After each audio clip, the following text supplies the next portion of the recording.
الله تعالى وبركاته كلنتي وعن وناسن داوديان مeel walbood caalamka joogtaan halka aad naga daawaysaan waa Ibrahim official kusoo noqod wanaagsan oo qurux badan fadlan haddii tahay markii kugu horeysay aad soo booqato channelka fadlan subscribe share asxaabta la wadaag mahadsanid dawladda saddex soo diinba barihan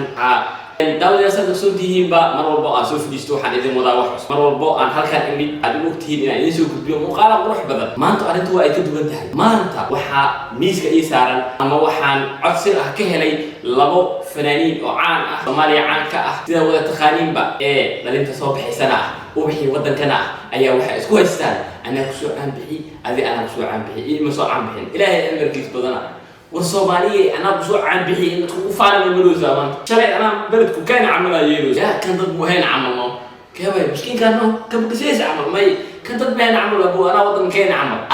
أصو ضد الولي كان ضد مهين أنا ضد كريم يا ربي يا هدي أنا ضد أكلت أول المحوها هو يا بواي saddex soo diinba barihan waxa hargaf weyn dhaxtaala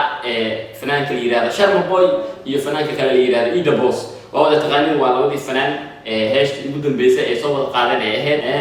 rap anwa iyo adiga hees rap ahaan oo isku jawaabayeen ayay isla soo qaadeen saawgeed kadib waxa ka dhashay khilaafka ayaa waxa uu sababay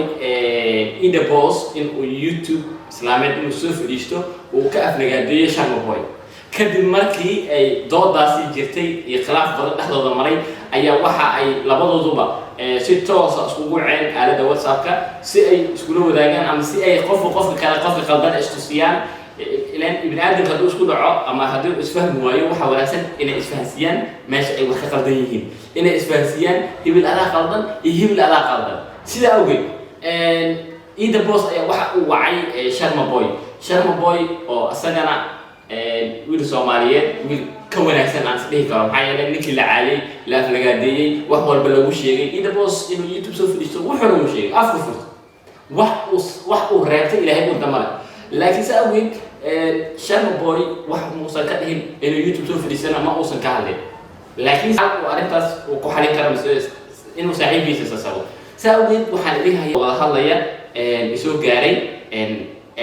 saacada ka hor أنا جعلت إن لو ولا بس حتيدا محيتها خلافة كأخي محيتها واحد إسوانسا ورتلو أنا بقول بلا سد يجلسنا عد كان تأكد ماشي كتير مع دايكوش جاي ماشي أسعة كوش جاي إيه صورته شاك ماشي كيما ماشي جنيه إنك صواب هذا أنتو إصابة هذا أنا بخسر ده واحد أنا قاعد لبس أي صوت أنتو إصابة وين هاي محلي هذا يوتيوب إيه كلا كاي أنا سيد مسوق قارتي أنا إن سكوكين دير ضد بدل إنك فرح سيء لا طلع إذا بوس أنا آمن أنا مسلم ودين الإسلام كهستو وأنا إلى منايتك نكبير وإحنا كبير عملت مقدسة كورك كذا كرا ودي على ولا الكي قاعد هاي دين هذا كل جنت هاي كل جنو سيدا أنا أقول جن هاي ولا الولي جانا معناها هاي ضيين عمدد يس ولا على حداوة هرت سوا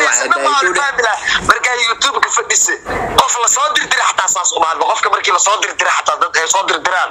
معنا هذا لا خار وريبنا لكن عادي واحد wax ka ogeen iyo wax ka ogtahay iyo waxan jirin iyo wax jiro iyo been iyo runba isku daraysa brotherkeyga ma fahanti ilaa hadda waxa la yaabana hatta waxa mar ku sii saaxiibka Ida Boss nin la yaqaano oo milyaamaad ay fiirsadeen heesiisa way oo Soomaaliya oo ay ku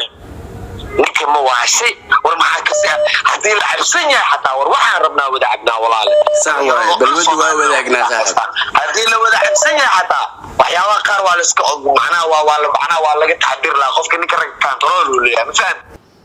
meeshaas waxa idinka gacan in Sharma Boy uu yahay mid laga qaldan yahay maxaa yeelay ninka Ida Boss oo wada shaqeyn jiray anigu meesha iga cad waxay tahay in uu jiro qof labadan qof isku diray saddexiyay inuu meesha jiro saddexiyas oo ayagu hadda ay afkooda ku cadeynayaan ee leeyihiin anigu soo wacay wuxuu dhahay YouTube-keedii hawada laga saaray ee kale YouTube iyo kala kici kadib markii uu Sharma Boy diiday ayaa waxa Ida Boss la yiri bil aadam oo ogtihiin waxa isku diray waa hunguri laba qof oo saaxiib waxa isku dirto waa hunguri Ida Boss la yiri kale ninkan afragaaday kale YouTube soo fadhiisatay ama macnaha ana ka duubay kale ninkaas wax dheh sida oo hadda Sharma Boy leeyahay xitaa anigu waan fahmi lahaa wala saaxiibkaygiiyo daani adiga baash loo wadaagnay qashid oo isla culi jirnay waxa maalintaas cuntaan gasil ah camal يا أنا قاعد هي بالهذا كله هو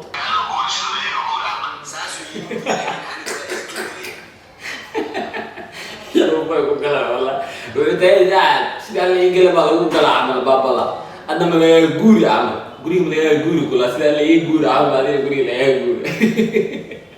والله ما شاء الله وما شاء كان البرنامج كان وياي البرنامج لبدا قف باجرو oo sadexiya isku diray sida hadalkooda ay u dhigayaan labadaba macnaha aniga waxaan taagayahay aniga guriga maalintii waa liiga guuray ciilka ay hayeen adigana ma laga guur kula sida la iga guuraamo haye laba qof bil aadan caad isku uma dhacaan sabab bay isku dhacaan aniga macnaha waxaan maanta u soo fadhiistay codkan idin maqashiinaya waxay tahay sababta keentay ida boss iyo shan boy inay isku dhacaan waa laba fanaaniin Soomaaliyeed waa dhalin Soomaaliyeed anigu waan jeclahay markii hore waan jeclahay inay meel gaaraan waan jeclahay laakiin se hada ida boss uu taagan yahay anigu maadaama aan awal hore ku soo caayay hada waxaan diyaar u ahay inaan soo fadhiisto aan quraani geliyo inaan isla fadhiisana dhaho barnaamijkaas baranki u ahaa macnaha Soomaaliya hadii macnaha runta isku fahmo baranki waa marsiyada hada jirta waa moos hadii barnaamij oo run ay ka ahayd oo qofkii aad dadka la gashid oo meel cid la asoo fadhiisad waxa sameeyay ka suways أنا كاميرا بصورة أنا واحد لما يجي ويجي مرة ويجي حرب تسمع قصب وحكوا إن هذا في صور في الاستاد تقالي برانجي هيك خصوصا خيالي عندك يرهالي جن عند ماشي لسه في الاستاد سيروا الباي هتروح عليه هاي سمر وين من الوضع عالم كتوتان قفك صاحبك ومقرمه إن ما تدها لو تلو قف الباي قف بمركز كتم بيتاسبان معهم qof walba qof ayaa walaalkiis ayaa hormariyay laakiin adigu ahaan ha ku faanin qof walaalka wax yar aad u qabatay ama qof walaalka meel aad gaarsiisay ha ku faanin in adiga ahaan shakhsiyadaada aad hadid aniga hibil ana gaarsiiyay ana ceelka geeyay wax ay ku tarayso marka maxaa yeelay qofkan waxa uu qabatay awal waxa uu qabatay garab inaad garab saashid walaalka ah hormarkiisa ayaa jeclay haddana sidii u garab taagnaa meel walba dacaan ku dugtaan waxaan leeyahay soo noqod wanaagsan muuqaalka xiga inta ku kulmi doono waxay idinkaga tagayaa sida iyo nabadgelyo